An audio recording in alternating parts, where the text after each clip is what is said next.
Another really strong second half defensively, except for the one busted play, the long pass. Is that a situation just a bad angle, or what was Kevin's explanation for what went wrong on that play? Talking about the bad play? Yes. I need to compliment first. Fenn kind of got beat off the line of scrimmage, but he was making up ground, so he was going to play the hands. Really when the ball got caught, I was just hoping Kevin either didn't get a penalty or he made a play on the ball. Just he was on a bang, and somehow, some way, he just misjudged the play, and he actually clipped off Fenrir, and next thing you know, he's untouched in the end zone. So really poor play by us. Got to be better. Speaking of the second half and the good stuff, what did you guys do that kind of helped change up everything? And especially the D-line, seemed like first half Miami had some success on the right side. What did you adjust there to deal with that accordingly? There were a few runs in the first half that just, whether we pressured or whether we played technique, like we either got up the field too far on the edge or got covered up inside. It wasn't a schematic thing when a few balls hit. It was just really tightening up from the outside in, and whether it was through pressure, whether it was through technique. And I thought in the second half, I knew we were going to try to recover that onside kick, and I felt really good about us getting it. And all of a sudden, when we didn't, it was just an opportunity for that sudden change. I think that really energized the guys, to hold them to that field goal there. And so I just think that was the start of it. And every time we've needed them this year, they've stepped up. So, I appreciate the work they put in for all 60 minutes, but in that second half, we needed them, and they did a great job. With senior day this week, I know a lot of people, I feel like, talk about the transfers on your defense, but there are a few guys who've been through it and really committed early on. I guess guys like Kalen and Akeem, what have they meant, and what's Saturday mean for them to get to honor them like that? I just think the strength of the story is just, the different ways that we brought people in, and there's guys we've recruited that are now in their fourth year. There are guys that have been here, and, especially on defense, it's just there's a great group of guys. You mentioned Kalen.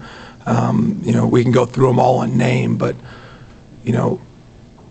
there's not a lot of them that were super successful 4 years ago. And so to see that kind of come full circle and to see the impact they have, not only on our defense but our team, it makes it pretty clear to everybody, how far this program's come, to see how far these individuals have come within the team. It's just, it'll be an emotional day Saturday. Every Saturday is, but just knowing it's their last time playing here in this stadium. So how did it change your philosophy in the final couple of minutes when their quarterback gets hurt, and then, Van Dyke, who we talked about last week, because we thought he was going to play, he can sling it, and then he hits a couple of passes. Like, what are you thinking? What does it change anything about the way you were going to defend them when 9 comes on the field after 17 got hurt? Yeah, as the game was going, the formations, the run schemes, the protections were all the same. But their route concepts were very different with the Williams kid playing quarterback. The game he started against Clemson, they ran the ball for over 220 yards, and they didn't really ask him to do much, and they could run the ball, And so when we forced him to throw some, all the routes were just different. And so when Van Dyke came in and he threw that one sail route that Greedy almost picked off, it told me right away, okay, it's going back to the original plan of, with Van Dyke. So, just those things, I don't make much of who's playing quarterback, because sometimes it doesn't really matter. You got to find when it matters and how it matters, because that's different for each team, it's different for each quarterback. And so, it changed gears a little bit, but I don't force the players to change the gear. That's my job. And, it obviously was just basically close to that just final drive, so there wasn't a lot of time to bring them over and say, this is what's happening. They just got to know how we're going to call the game, and this is what this call takes away. So it's my job to know that, give them the information, then they go and execute. When I asked Coach Norvell about Kalen's success as a blitzer, he gave credit to you for the scheme stuff. He gave credit to the guys up front for drawing the assignments that they draw. But it seems like he's got a unique ability to come at a really high level of speed and also finish the play. Is that something he's developed and worked on, or is it instinctual? Well, he's always had burst to the ball, and I think as he's developed physically and as he's developed as a football learner, I think he takes those blitz timers, because every offense has certain triggers that you can use to time things up. I think he listens to that. I think he understands how we blitz and the protections. I think it also brings credit to our guys up front, that there's a lot of attention paid to those 4 players. And so when you bring a guy off the line of scrimmage, some of it's just really good timing and, I know when we send him, he's going to go in the right amount of speed. And, he probably should have had another one back there too. And, it was about the 3rd time we brought it on the same pressure. I think finally the quarterback says, okay, I've seen this before. I got to go protect myself. And he gave him a little bit of anticipation, and the ball got away, and Malcolm was there, and that's when we got the holding call on AZ on the 3rd down that, should have been a stop. But, I can't say enough about where he's come, how he's come, and I actually told the defense on Saturday, one of the unique things is there's no secret. We've gotten better because we've gotten better out there. Over the last 4 years, I can go and show a time lapse of a Tuesday practice to a Wednesday practice and just the consistency of the effort. But you walk out there on Tuesday and Kalen will be the first one sprinting out to each segment of practice. And, that's something that he bought into early, and it's reaping the benefits. You mentioned practice, and just whether it's Coach Storms in the offseason or you guys during the season, you really wear these kids down in practice and in these sort of situations. But just the fact of what you guys have been doing in the second half of games the last 5-6 weeks, like this growing kind of confidence, have you ever been at this point as a coordinator, being this assured in who you guys are at that point of a crucial football game? Yes. Yeah, been coaching really good defense for a long time. And these guys are now developing the confidence. But the confidence is through the work, because there is no secret to how this gets done. I think that's where it's showing up. There's no second guessing about this is the plan. Okay, now we got to adjust the plan, or continue on the plan, or now this guy's going in, and just the belief. The recruitment's been important to develop or bring in enough players that you feel like you can push the competition, that you can push more players playing that will keep you fresher in the second half of the games or the second half of the season. I think that has something to do with it too. I think it goes to our players' intelligence too. The more plays they run, the more bank you continue to build upon. And I think, in the off season, obviously we do a great job with planning, the structure, and the workouts. But the way the rules are now, you can meet with these guys throughout the season a lot with some football, and you can just build some fundamental knowledge that they can draw back upon. I think they just pick things up quicker now, and they can use that. And it doesn't mean you're calling maybe a necessarily different game all the time, but their ability to take the information that you're giving them, what the offense is giving them, and process that in real time to go react and make plays, I think that's what you're seeing. And a combination with maybe adjustments or whatever that is for the players, coaches, the program on both sides of the ball. So, Coach mentioned it a little bit earlier, but when did you find out that Emery was going to be the starting quarterback, and how much did that affect the game plan? Well, I went out and watched warm-ups, and he was throwing the ball to the student manager that was catching the ball, and the other quarterbacks are playing catch with each other. That usually tells you that the starting quarterbacks get somebody else catching the ball for them. So that's when I kind of figured it out.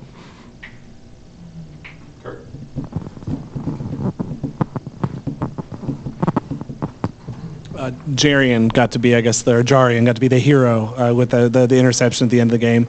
I know he's a guy who's kind of like a few other guys, bounced around, had a few different roles, and kind of is one of those guys who's really, what do you think's been the biggest difference for him this year? It feels like he's played at a consistently high level, and he talked last year after the Florida game about how it feels like he's totally changed the perception of how people view him. Yeah, I've always believed in him, and, every time he'd start to get some momentum, there'd be an injury, and then the setback and, how that went. And I think, just a few years ago, he really made up his mind that, listen, things are going to happen that I can't control, but regardless of what it is, I'm going to show up every day and try to be my very best. And that's what he's done a great job of.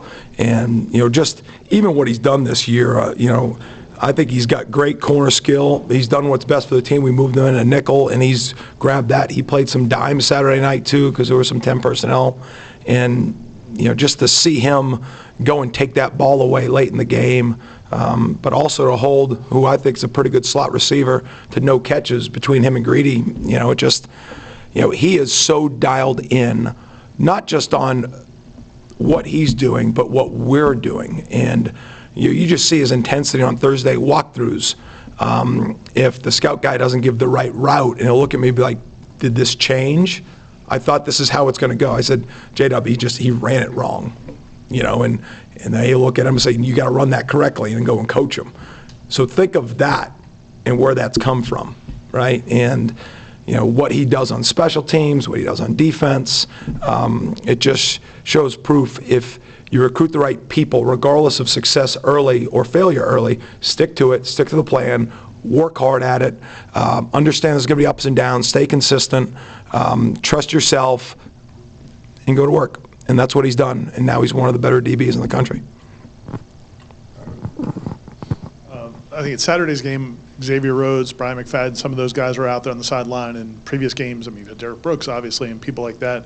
And then this Saturday, you're going to have the 2013 team coming back. Did you realize, I guess, when you guys came here that, like, how big of a part of that was going to be part of being, in terms of, obviously you knew Florida State's legacy, but just what it means for these current players to have those guys coming back and those relationships? Yeah, I knew just being a football,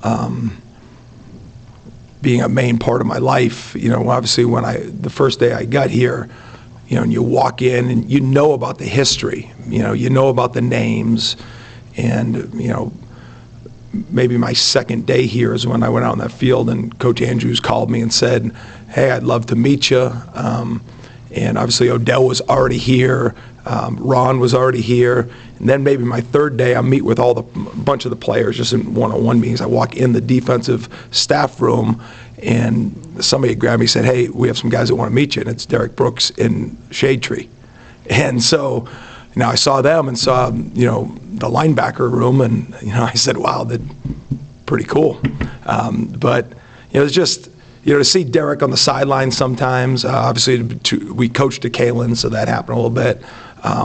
But talk to T-Buck and just, to even go through the names, I met Timmy Jernigan, there's so many names out there now, and you feel, now that we've been here, going on the fourth year, you feel very connected and invested. And you feel like you are a Seminole, and you feel the connectivity of these guys. And, obviously success brings all the excitement back, right? But I think it goes beyond that, and I think it's because of how Coach Bowden ran the program. These guys were invested more than wins and losses. They didn't check in and then check out and go on to the next endeavor. They come back, or they support the team, and it's just, it's not a secret. Recruiting is going to go really well around here because we're winning, but it's also going to go really well because of the people that have come through here in the past. People see what they are doing post-football and how they carry themselves, and I think the allure of what Florida State University goes beyond the football field, and I think the biggest seller of that and product is the players that have come out of here. A few other players who've been here since the beginning for you guys, Renardo, Akeem, Dennis, I think that's everyone. Can you talk about their growth individually and their progress as well during their time with you? Man, you could spend a lot of time on each one, and just to see what Renardo's gone through, when I got here, we were at a shortage at safety. We were a shortage at a couple spots, and to move him, then the injuries that he had to go through, and then to make the decision move back to corner last year, and just to see his toughness and grit show through, and he's always been an ultra competitor. Just unbelievable job. And you mentioned Akeem. Akeem's similar road. was a safety when we got here. We moved him back to corner. He really had a tough year coming off of an injury.